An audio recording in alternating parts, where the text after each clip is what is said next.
As a seller, when you are getting ready to sell your house, there are a few things that are really important when you're getting the physical house itself ready for sale. What is the end game we're shooting for here? What we want is for buyers to have a really positive experience in the house. How do we create a positive experience for buyers?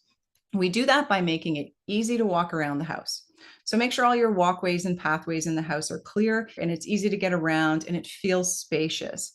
So that's the first thing. Another thing about the inside of the house is you want to make sure that you have decluttered and depersonalized. Those are two separate things. Decluttering means make sure you don't have anything unnecessary on tabletops, tops of dressers, all of that should be gone. And depersonalizing means family photos. They're lovely to look at and they make a house feel like a home. The problem is when a buyer's in there, it feels like someone else's home. So you want to make it feel easy for a buyer to imagine themselves living there. The only other thing I would say is don't forget the outside. The outside of the house can be incredibly important, especially the front, because that is the first photo people see when they're looking at your house on realtor.ca, and you want it to look as pretty as possible.